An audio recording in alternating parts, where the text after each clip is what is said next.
ഇന്ന് നമുക്ക് കിട്ടിയതിൽ ഏറ്റവും വലിയ മീനാണിത്. ഈ മീനിൻ്റെ പേരറിയോ നിങ്ങൾക്ക്? കുറേ ആളുകൾക്ക് അറിയുണ്ടാവും. ഈ മീനിൻ്റെ പേരാണ് കട്ട്ള.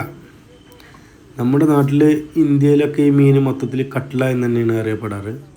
പിന്നെ നാട്ടിൻപുറങ്ങളിലൊക്കെ പല പേരുകളും ഉണ്ടാവും. ഇപ്പോൾ നമ്മുടെ നാട്ടിൻപുറത്ത് തന്നെ ഇതിന് വേറെയും പേര് പറയും. അത് കുറച്ച് ചിരിപ്പിക്കുന്നൊരു പേരാണ്. ഞങ്ങളുടെ നാട്ടിൽ ഇതിന് വേറൊരു പേര് അറിയപ്പെടുന്നത് കട്ട്ള എന്നാണ്. കട്ട്ളക്കുള്ള വേറൊരു പേര് അറിയണത് പൊട്ടൻ എന്നാണ്. ഞാനൊരു പൊട്ടനായി പോയി. ഈ കട്ട്ളക്ക് പൊട്ടൻ എന്ന് പേര് വരാൻ വേറെ കാരണങ്ങളുണ്ട് കേട്ടോ. അത് ഞാൻ വഴിയെ പറഞ്ഞുതരാം. ഇപ്പോൾ ഈ മീൻ മുറിച്ചുകൊണ്ടിരിക്കുന്നത് നമ്മൾ തല വേറെ, അങ്ങനെ തല സെപ്പറേറ്റ് ആയിട്ടും അതുപോലെ കഷ്ണങ്ങളായിട്ടാണ് നമ്മൾ ഈ മീൻ സെയിൽസിൽ വെക്കാൻ പോകുന്നത്. അപ്പോൾ ഈ തല നമ്മൾ വേറെ സെപ്പറേറ്റ് ആയിട്ട് വെച്ചു. പക്ഷെ അത് തല മുറിച്ചുകൊണ്ടിരിക്കുമ്പോൾ തന്നെ അതിന് കസ്റ്റമർ അവിടെ വെയിറ്റിംഗ് ആയിരുന്നു. അപ്പോൾ ആ കഷ്ണം തല അവരാദ്യം എടുത്ത് അവർക്കത് കട്ട് ചെയ്ത് കൊടുത്തുകൊണ്ടിരിക്കുകയാണ്. തല കട്ട് ചെയ്യണതാണ് ഇപ്പോൾ നിങ്ങൾ കണ്ടുകൊണ്ടിരിക്കുന്നത്. ഇതിപ്പോൾ തല നമ്മൾ വല്ലാണ്ട് ചെറുതാക്കൊന്നുമില്ല. വല്ലാണ്ട് ചെറുതാക്കാൻ ചില കസ്റ്റമേഴ്സ് ചോദിക്കാറുണ്ട് ചെറിയ പീസ് വേണമെന്ന്. പക്ഷേ എൻ്റെ അഭിപ്രായത്തിൽ തല ഒന്നും അത്ര ചെറുതായിട്ട് വെട്ടിക്കൊണ്ടുപോകണത് നല്ല തീരുമാനമല്ല. കാരണം തല നമ്മൾ കഴിക്കുമ്പോൾ തലയുടെ ഉള്ളിൽ നിന്ന് നമുക്ക് എന്തെങ്കിലും കിട്ടണം എന്നുണ്ടെങ്കിൽ അത്യാവശ്യം വലിയ പീസായിട്ട് വെട്ടണം. അത് വലിയ തലയാണ്. ഇതിൻ്റെ ഉള്ളിലുള്ളതൊക്കെ ചെറിയ ചെറിയ പീസാക്കുമ്പോൾ അതിൻ്റെ ഉള്ളിൽ നിന്നൊക്കെ പുറത്ത് പോകാറാണ് സാധാരണ. നമ്മൾ വെട്ടുമ്പോൾ തന്നെ കുറേ പോകും.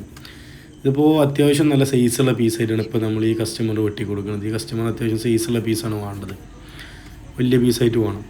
ഒരു തല ഇതിപ്പോൾ ഒരു 1.5 കിലോ 2 കിലോ ഉണ്ടാവില്ല, ഒരു 1.5 കിലോ എങ്ങനെയാലും 1600 ചില ഗ്രാമാണ് തലയുടെ തൂക്കം. ഇത് നമ്മൾ ചുരുങ്ങിയതൊരു 6x12 ഒരു 16 കഷ്ണം ഒക്കെ നമ്മൾ ഈ തല വെട്ടുള്ളൂ. അത്ര വലുപ്പത്തിലാണ് ആ തല വെട്ടി കൊടുത്തത്. ഇതിപ്പോൾ നമ്മൾ ഇനി ഓരോ കിലോ 3/4 കിലോ ഒക്കെ സൈസുള്ള ഓരോ പീസാക്കിയിട്ട് കട്ട് ചെയ്യാണ്. ഈ മീൻ നമ്മൾ മൊത്തം 6 പീസ് 5 പീസൊക്കെ ആക്കിയിട്ട് നമ്മൾ കട്ട് ചെയ്യുക. അപ്പോൾ അത് ഈ മീനിന് കുറച്ച് പഞ്ഞീനുണ്ട്. ഇതിൻ്റെ പഞ്ഞീന് ഒരു രക്ഷയില്ലാത്ത സാധനമാണ് കേട്ടോ. പഞ്ഞീന് ഒരുപാട് ആവശ്യക്കാരുണ്ട് നമുക്ക്. കാരണം ഇതിൻ്റെ പഞ്ഞീന് മറ്റുള്ള മീനിൻ്റെ പോലെയല്ല, 1 കിലോനും 2 കിലോനൊക്കെ പഞ്ഞി കിട്ടാറുണ്ട് ഇതിൻ്റെ വലിയ സൈസ് മീനുമെന്നൊക്കെ. ഇതിലിപ്പോൾ വന്ന പഞ്ഞീന് ചുരുങ്ങിയതൊരു 400 ഗ്രാം സൈസുള്ള ഒരു പഞ്ഞീനാണ് ഇപ്പോൾ ഇത്രയും വലിയ ഈ മീനുമെന്ന് കിട്ടിയിട്ടുള്ളത്. ഈ വലുപ്പമുള്ളതിൽ തന്നെ 1 കിലോനൊക്കെ പഞ്ഞി കിട്ടാറുണ്ട്. പഞ്ഞീന് എത്രത്തോനെ പഞ്ഞീന് ഉണ്ടാവുന്ന സമയത്ത് എന്താണെന്ന് വെച്ചിട്ടുണ്ടെങ്കിൽ ഇതിന് ഇറച്ചി കുറയും. വയറുഭാഗത്തുള്ള ഇറച്ചിയൊക്കെ കുറവായിരിക്കും. പക്ഷേ ഇത് അത്യാവശ്യം നല്ല ഇറച്ചിയുള്ള ഒരു മീനാണ്. അത്യാവശ്യം നല്ല വയറ് കനം കട്ടിയിൽ നല്ല കട്ടിയുള്ള മീനാണ്. അതുകൊണ്ട് തന്നെ കഷ്ണം വെട്ടാൻ വളരെ സൂപ്പറാണ്. നല്ല രീതിയിൽ കഷ്ണം വെട്ടിയെടുക്കാൻ പറ്റും അങ്ങനത്തെ പീസുകൾ. നല്ല ഇറച്ചി കണ്ടോ, നല്ല ഇറച്ചി മുറ്റുള്ള മീനാണ്. ഇനി ഇതിപ്പോൾ നമുക്കൊരു കസ്റ്റമർ ഈ മീനിനെ എടുത്ത് അവർക്കിത് ചെറുതാക്കി വെട്ടിക്കൊണ്ടിരിക്കുകയാണ്. ഇതിൽ തന്നെ ഇവർക്ക് വേണ്ടത് മീൻ അത്യാവശ്യം നല്ല സ്ക്വയർ പീസാണ് ഇവർ ആവശ്യപ്പെട്ടത്. നല്ല സ്ക്വയർ ആയിട്ടുള്ള പീസ് വേണമെന്നാണ് ഇവർ ആവശ്യപ്പെട്ടത്. അപ്പോൾ അതിനനുസരിച്ചുള്ള കട്ടിങ്ങാണ് നമ്മൾ കട്ട് ചെയ്യാൻ പോണത്.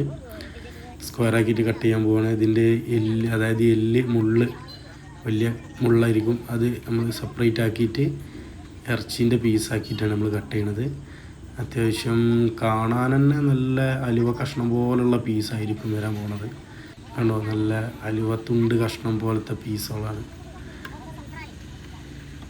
ഈ പീസൊക്കെ ഇങ്ങനെ പൊരിച്ചിങ്ങനെ വെച്ചാൽ ഏതാളും ഒന്ന് മോഹിച്ചു പോകും ഇതിൽ നിന്നും ഒരു കഷ്ണം അകത്താക്കാൻ. നിങ്ങൾക്ക് എങ്ങനെയാ? കമൻറ്റിൽ നിങ്ങൾ പറയണേ നിങ്ങൾക്ക് എന്താ തോന്നുന്നത് എന്നത്. ഈ മീൻ പിടിക്കുന്ന സമയത്ത് ഇത് വലയിൽ പെട്ടാലും അങ്ങനെ പെട്ടെന്നൊന്നും അങ്ങനെ അറിയാൻ കഴിയില്ല. ഇത് വലയിൽ പെട്ടാലും ഒരു പാവത്താനെ പോലെ വലയുടെ മൂട്ടിൽ, അതായത് വലയുടെ അടിഭാഗത്ത് അങ്ങനെ കിടക്കും. ഇതിനെ അപേക്ഷിച്ച് റൂഹോ മൃഗാലയമൊക്കെ ആണെന്നുണ്ടെങ്കിൽ നല്ല അഗ്രസീവായിട്ട് അത് വല പൊളിക്കാനൊക്കെ ശ്രമിക്കും. വല പൊളിച്ച് പോവാറുമുണ്ട്. ഇതങ്ങനെയല്ല. ഇത് വലൻ്റെ അടുത്ത് വന്നിട്ട് വലക്ക് ചാരിക്കാണ്ട് അവിടെ അങ്ങനെ കിടക്കും. നമ്മളവിടെ ചെല്ലുമ്പോഴായിരിക്കും ഈ മീൻ അവിടെ ഉണ്ടെന്ന് നമ്മൾ തന്നെ അറിയാം. അത് എത്ര വലിയ മീനാണെങ്കിലും ഒരുവിധം സമയങ്ങളിലൊക്കെ അങ്ങനെ തന്നെയാണ് അധികം കാണാറ്. അതുകൊണ്ടാണ് ഈ മീനിന് പൊട്ടൻ എന്ന പേര് വിളിപ്പേരായി വരാനുണ്ടായ ഒരു കാരണം. പഴയ കാലങ്ങളിൽ എല്ലാവരും ഈ മീൻ ട്രൈ ചെയ്ത് നോക്കുക. വളരെ രുചികരമായ ഒരു മീനാണിത്. ഇതിനെ പല രീതിയിൽ കുക്ക് ചെയ്യാൻ കഴിയും. പല ആളുകളും ഇത് പല രീതിയിലും കുക്ക് ചെയ്യാറുണ്ട്. നിങ്ങൾ ഈ മീൻ കഴിച്ചിട്ടുള്ളവരാണെന്നുണ്ടെങ്കിൽ നിങ്ങളുടെ അഭിപ്രായങ്ങൾ നിങ്ങൾ കമൻറ്റിൽ പറയണം. Thank you.